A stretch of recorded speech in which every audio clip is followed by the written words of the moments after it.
Hello दोस्तों, नमस्ते। आज की कहानी का नाम है नुकसान। सुबह का वक्त शीला के लिए बहुत ही मुश्किल भरा होता है। चाय नाश्ते की तैयारी के साथ बच्चों और ऑफिस जाने वाले टिफिन तैयार करने होते हैं।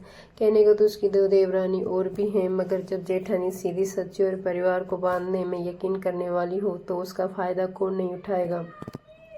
बस इसी के चलते दोनों देवरानियां चिकनी चुपड़ी बात कर जेठानी को पटा कर रखती और उससे अपने बच्चे पलवाती और रसोई संभलवाती, और शीला को भी उससे कोई परेशानी नहीं थी। वह तो खुद चाहती थी कि जहाँ उसने गृहिणी बनकर अपनी पढ़ाई लिखाई बर्बाद कर दी, वहाँ उसकी दोनों देवरानी नौकरी करें और आत्मनिर्भर बने। ऐसा हुआ भी। मधु एक प्राइवेट टीचर है और आंचल सीए है। सभी को जल्दी निकलना होता था, इसलिए सुबह के सबके टिफिन शीला अकेली बनाती थी। ऐसे ही दोपहर और रात तक रसोई में लगी रहती। मधु तैयार होकर पर्स संभालते हुए बोली, शीला भाभी, सोनू जूही के लंच में मटर पनीर देना। मैंने श्याम को फ्रिज में लाकर रखा है। मगर मधु, मैंने तो पराठा और आलू की सूखी सब्जी बना दी है। प्लीज़ भाभी, अगर मटर पनीर नहीं रखा तो दोनों मेरी जान खा जाएगी। और मटर पनीर में कितना समय लगता है, बना दीजिए ना। आप तो वैसे कितनी एक्सपर्ट हैं, और मैं तो यूं ही ले जाऊंगी, बोला टिफिन को अपने पर्स में डाल स्कूल निकल गई। समय तो लगता है, पर शीला ने मटर पनीर बना चारों बच्चों को तैयार किया, टिफिन थमा, सबको बस स्टॉप तक छोड़ कर आई। सोचा चाय पी लूँ। अभी छोटी देवरानी आंचल अंगड़ाई लेते हुए बोली, भाभी एक कप चाय मुझे भी बना दीजिए, और मोनू को आलू के पराठे बनाकर रख दीजिए, और कल रात की बनी हुई इडली फ्राई कर देना। मगर आंचल, आलू की सूखी सब्जी, मटर पनीर, इसमें कुछ भी रख देती हूँ, कल सबके लिए एक जैसा खाना बना दूँगी। अरे नहीं भाभी, आपको पता है ना, मोनू प्ले स्कूल में लंच देखते ही रोने लगेगा। आप इसकी पसंद आलू पराठा बनाकर रख दीजिए, और मैं तो सिर्फ बनाना सीख ही पीऊँगी। देखिए, मैंने कल फल लाकर शाम को ही रख दिए थे। सब बच्चों को खिलाना। गोलू और प्रिया को बहुत पसंद, उसके लिए एप्पल भी लाई थी। मगर आप मोनू को तैयार कर दीजिएगा, तब तक मैं थोड़ा फाइल देख लूँ, फिर उसे रास्ते में छोड़ ऑफिस निकल जाऊँगी। बोले अपने कमरे में चली गई। चाय बनाकर उसने आलू के पराठे बना सोनू का टिफिन तैयार कर दिया।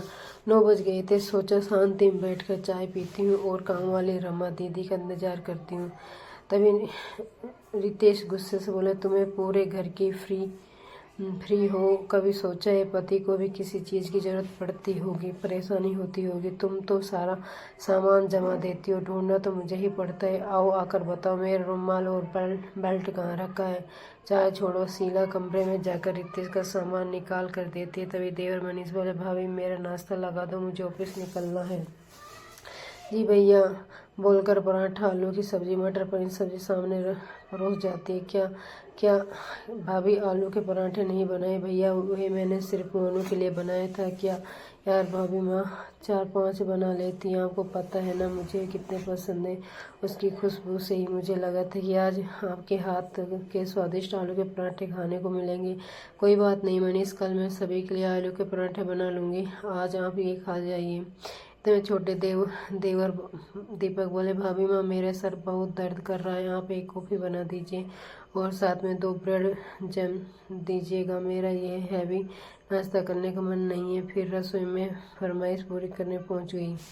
ये कोई एक दिन नहीं, रोज की यही कहानी। मगर उसने खुद यही रास्ता चुना था, फिर वह कैसे पीछे हट सकती थी। 16 साल पहले शीला वर्मा परिवार की बड़ी बहू बनकर आई थी। सासू माँ ने बहुत अच्छे से घर गृहस्थी के काम सिखाए। रितेश के दोनों छोटे भाइयों अपना बेटा ही माना, यही समझाया कभी इन्हें घर से अलग मत करना। सासू माँ को गंभीर बीमारी थी, जिसके चलते शादी के 1 साल बाद वे भी चल बसी। फिर रितेश और शीला ने मिलकर दोनों की शादी की और शीला बन गई मधु और आंचल की भाभी माँ। तभी से बच्चे हो या बड़े, सभी एक समान ख्याल रखती। देवरानी को रसोई में आने के लिए बाध्य नहीं करती। कभी उन्हें लगता भाभी माँ की तबीयत ठीक नहीं है तो खाना होटल से मंगा लेती। इधर मधु और आंचल दोनों सोच का पहलू थोड़ा अलग था। माना भाभी हमें रसोई काम में नहीं अटकाती, मगर हम तो बर्तन झाड़ू पोछा वाले पेमेंट करते हैं, साथ में सब्जी भाजी ला कर रखते हैं। खाने पीने की हर चीज़ बाजार से लाकर एडवांस में रखते हैं।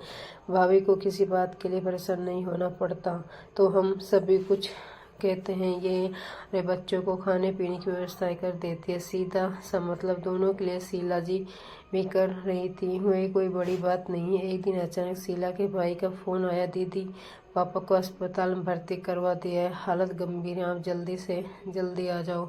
शीला की माँ बहुत पहले चल बसी थी। पिताजी थे वे भी हर समय बीमार रहते थे। भाभी तेज थी इसलिए वह मायके भी ज़्यादा नहीं जा पाती, जिसका फ़ायदा सभी को मिलता था। सभी को पता था कि भाभी आप मायके नहीं जाती तो उसका भरपूर फ़ायदा उठाया जाता है। उसने तुरंत ये बात मधु और आंचल दोनों को बताई और कहा, तुम गोलू प्रिया दोनों बच्चों का ख्याल रखना। सुबह दोनों को ज़बरदस्ती उठाना पड़ता है। गोलू को ब्रश करा देना, वरना बिना ब्रश के ही चला जाएगा। साथ उनकी परीक्षाएं हैं, रोज़ समय पर उन्हें पढ़ने बिठा देना। ट्यूशन से आने खाने पीने का ध्यान रखना। रात में दूध पीकर सोते हुए उन्हें दे देना और भाई साहब का भी टिफिन समय पर लगा देना, वरना वह बहुत गुस्सा करते हैं। और शाम को आते ही गर्म चाय देना, हो सके तो उन्हें कुछ सूखा नाश्ता रख देना और वो खाने के बाद कुछ मीठा जरूर रखना। छोटी देवरानी आंचल बोली, भाभी माँ कैसी बात कर रही हैं, मैं इतना सब कैसे करूँगी। मेरे तो ऑफिस में ऑडिट चल रही है और सुबह जब निकलती हूँ तो शाम तक आती हूँ। एक काम कीजिए, मधु बाबू बोल दीजिए, वही अपने स्कूल से छुट्टी ले लेगी और सारा दिन घर संभाल लेगी। घर के कामों से बचने के लिए देवरानी मधु कहाँ पीछे रहने वाली थी। तो वे मासूम बनते हुए बोली, भाभी माँ आप तो जानती हैं, सुबह 7 बजे स्कूल निकल जाती हूँ, 4 बजे आती हूँ। महीने में एक से ज़्यादा छुट्टी पर मेरी तनख्वाह कट जाती है और मेरा माइग्रेन, साथ में दोनों बच्चे आके मैं कैसे संभालूंगी। 5 बच्चों को एक काम कीजिए, ज़रूरी ना हो तो मत जाइए या फिर रितेश भाई साहब को भेज दीजिए, ये सब कुछ अच्छे से संभाल लेंगे। आप कहाँ अस्पतालों का चक्कर काटेंगे। इतना ही नहीं, अपनी बीवियों की बात सुनकर दोनों लाडले देवरों ने हाँ में हाँ मिलाई। तब सबकी बात सुन शीला का गुस्सा ज्वालामुखी की तरह फट पड़ा। चुप करो तुम लोग, वहाँ मेरे पिताजी वेंटिलेटर पर पड़े हैं और तुम लोगों को अपनी पड़ी है, जरा सी भी शर्म नहीं है। आखिर मेरा परिवार इतना बेगैरत कैसे हो सकता है। जिन लोगों को मैं अपना सब कुछ मानती हूँ, अपना सब कुछ वार देती हूँ, और वही लोग मेरे साथ ऐसा करेंगे।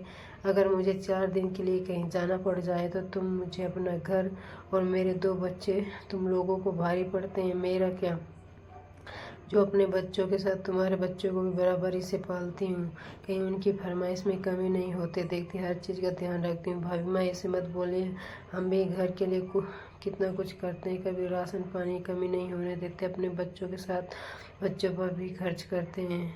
उनके बदले में आप थोड़ा सा खाना पानी हमारी गैर हाजिरी में उनका ध्यान रख देती हैं, तो कोई एहसान थोड़ी करती हैं। बस करो तुम लोग, आज तुमने बता दिया कि कितनी कदर है तुम्हें आज मेरी 16 साल की तपस्या और अपनी नौकरी पैसों के घमंड में तोल दिया। मैं तो समझती थी कि यह तो मेरा परिवार समर्पण है, एक संयुक्त परिवार है, मगर इस तरह से फैलू भी निकालेंगे आएंगे पता नहीं था। एक बार मुझे ज़रूरत पड़ी तो तुम सबने अपने हाथ खड़े कर दिए। नौकरी करने जाती हो, पीछे तुम्हारे पति बच्चों का काम में देखती हूँ। कहने से एक बार सोचा कि मैं तुम्हें इतना सपोर्ट नहीं किया होता तो क्या तुम बच्चों के साथ इतना मैनेज कर पाती।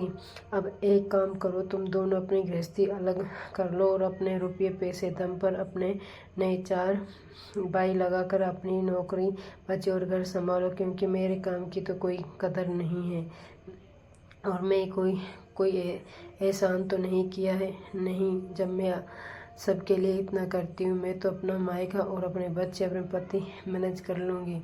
बस तुम लोग अपना कोई वास्ता नहीं बहुत कुछ कर लिया। जिनका ये सिला मिला गुस्से से वो रुपये पैसों के घमंड में दोनों देवर ऊपर से मंजिल पर शिफ्ट हो गए। घर में काम करने के लिए काम वाली, रसोइया, बच्चों की देखभाल के लिए आया, सब लगा लिए। फिर भी आंचल और मधु दोनों को अपनी नौकरी और बच्चों को लेकर वैसी निश्चित नहीं रही जैसे भाभी माँ की छत्र छाया में। दोनों देवर मनीष और दीपक को भी हर फरमाइश पूरी करने वाला कोई नहीं था। उन्हें भी अपनी गलती का पछतावा और चारों को जल्दी एहसास हो गया कि उन्हें कितनी बड़ी गलती हो गई। छोटी सी बात पर उन्होंने अपना कितना बड़ा नुकसान कर डाला। आशा करती हूँ दोस्तों हमारी कहानी ज़रूर आपको अच्छी लगी होगी। कहानी अच्छी लगी तो चैनल को लाइक सब्सक्राइब ज़रूर करें।